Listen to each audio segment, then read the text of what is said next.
नमस्कार दर्शक बंधु, जय जगन्नाथ।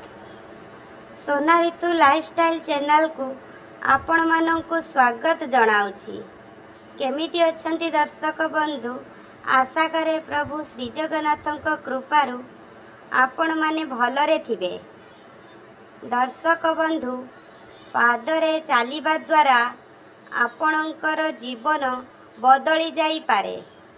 खास करी जदि आपण जीवन शैली संबंधी समस्या रे अछंती, जेपरिकी डायबिटीज, मोटापण, हृदरोग, पिठी वेदना, निद्रा न हेबा इत्यादि, तेबे प्रतिदिन पादरे चलिबा आपणक जीवन को संपूर्ण भावे बदलाई पारे।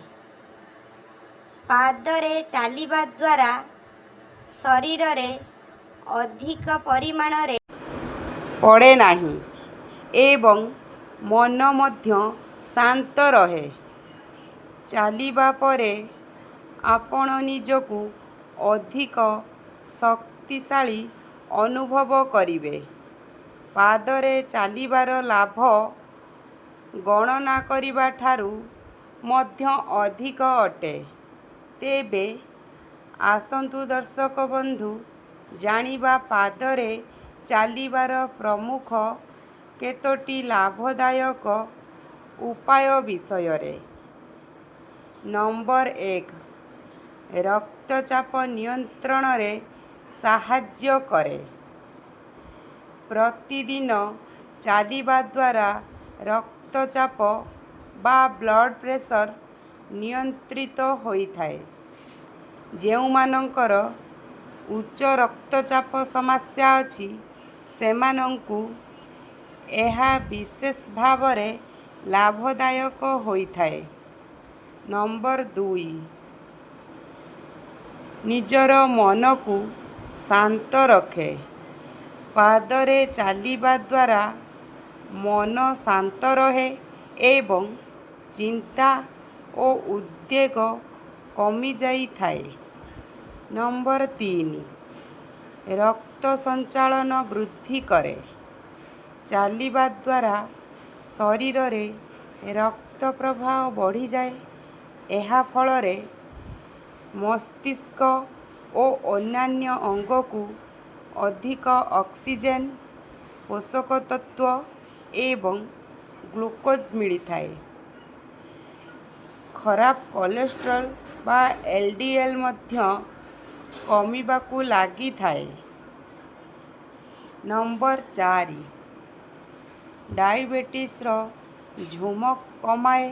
वैज्ञानिक माने प्रतिदिन 3000 रु 5000 पाद चलिबाकू परामर्श देई थांती।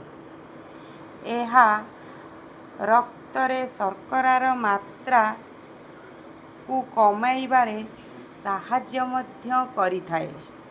नंबर 5, हाड़ को मजबूत करे।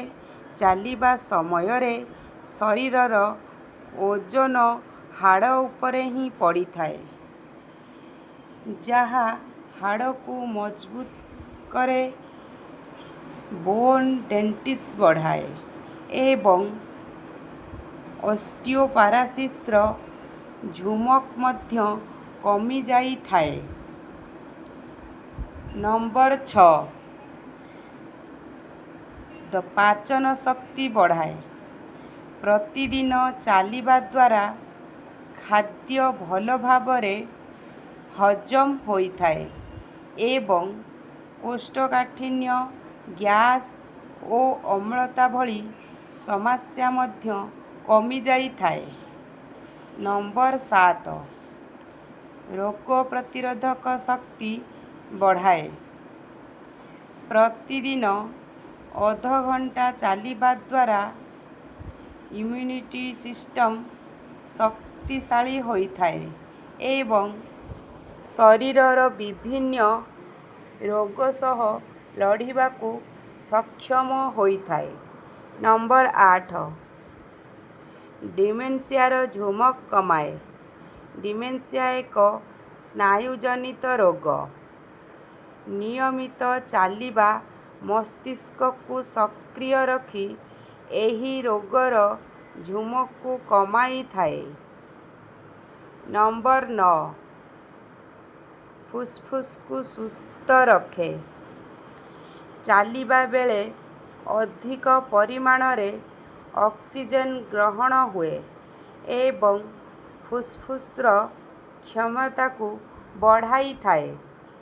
ନମ୍ବର 10 ଭିଟାମିନ୍ ଡି ବଢ଼ାଏ।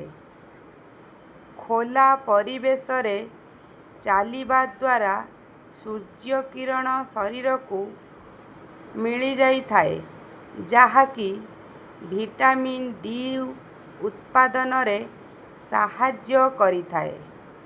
ନମ୍ବର 11 ଚିନ୍ତା ଓ ଷ୍ଟ୍ରେସ୍ କମାଇଥାଏ।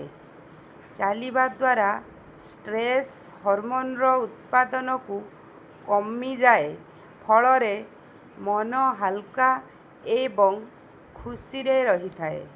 ନମ୍ବର 12 ମନୋଭାବରେ ସୁଧାର ଆଣେ। ନିୟମିତ ଚାଲିବା ଦ୍ୱାରା ଡିପ୍ରେସନ୍ କମାଇ ମନକୁ ସକାରାତ୍ମକ କରିଥାଏ। ନମ୍ବର 13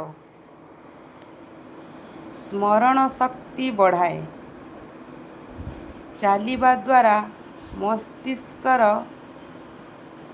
ହିପୋକ୍ୟାମ୍ପସ୍ ଅଂଶ ସକ୍ରିୟ ରହେ ଯାହା ସ୍ମରଣ ଶକ୍ତିକୁ ବଢ଼ାଇବାରେ ସାହାଯ୍ୟ କରିଥାଏ।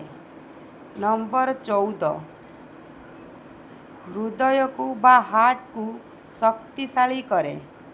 ପ୍ରତିଦିନ ଚାଲିବା ହୃଦୟର ମାଂସପେଶୀକୁ ମଜବୁତ କରେ ଏବଂ ହୃଦ୍ରୋଗର ଝୁମକ କମାଏ। ନମ୍ବର 15 ମୋଟାପଣ କମାଏ। ଦର୍ଶକ ବନ୍ଧୁ ପ୍ରତିଦିନ 30ରୁ 40 ମିନିଟ୍ ଚାଲିବା ଦ୍ୱାରା ଓଜନ କମାଇଥାଏ। ଏହା ଅତ୍ୟନ୍ତ ଶରୀର ପାଇଁ ଉପକାରୀ ଅଟେ। ନମ୍ବର 16 ମାଂସପେଶୀକୁ ମଜବୁତ କରେ। ବିଶେଷ କରି ପାଦ ଓ ପିଠିର ମାଂସପେଶୀ ଶକ୍ତିଶାଳୀ ହୋଇଥାଏ। ନମ୍ବର 17 ବୟସ କମ୍ ଦେଖାଯିବା। ନିୟମିତ ଚାଲିବା ଶରୀରକୁ ସୁସ୍ଥ ଓ ସକ୍ରିୟ ରଖି ବୟସର ପ୍ରଭାବକୁ କମାଇଥାଏ। ନମ୍ବର 18 କାର୍ଯ୍ୟକ୍ଷମତା ବଢ଼ାଏ। ଦର୍ଶକ ବନ୍ଧୁ ଚାଲିବା ଦ୍ୱାରା ଶାରୀରିକ ଓ ମାନସିକ ଶକ୍ତି ବଢ଼ିଥାଏ ଯାହା ଫଳରେ ଆପଣ ଯେକୌଣସି କାମ ଅଧିକ ଭଲ ଭାବରେ ଏବଂ କମ୍ ସମୟରେ କରିପାରନ୍ତି।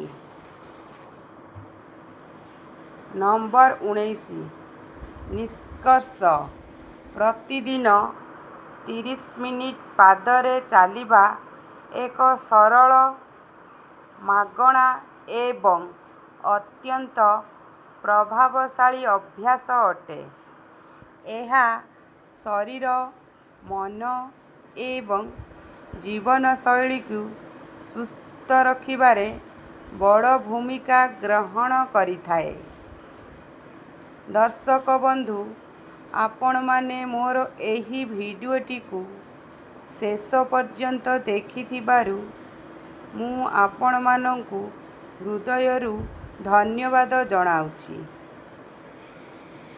ଯଦି ମୋର ଏହି ଭିଡ଼ିଓଟି ଆପଣମାନଙ୍କୁ ଭଲ ଲାଗିଥାଏ ତେବେ ଦର୍ଶକ ବନ୍ଧୁ ଦୟାକରି ଆମ ଚ୍ୟାନେଲ୍ ସୋନାରିତୁ ଲାଇଫଷ୍ଟାଇଲକୁ ସବସ୍କ୍ରାଇବ୍ କରନ୍ତୁ ଏବଂ ତାହା ସହ କମେଣ୍ଟରେ ଜୟ ମାତା ଲକ୍ଷ୍ମୀ ବୋଲି ନିଶ୍ଚିତ ଲେଖନ୍ତୁ। ଏହାଦ୍ୱାରା ମାତା ଲକ୍ଷ୍ମୀ ଆପଣଙ୍କୁ ଏବଂ ଆପଣଙ୍କ ପରିବାର ବର୍ଗଙ୍କୁ ଭଲରେ ରଖିବେ। ସୁସ୍ଥରେ ରଖିବେ। ଜୟ ମାତା ଲକ୍ଷ୍ମୀ।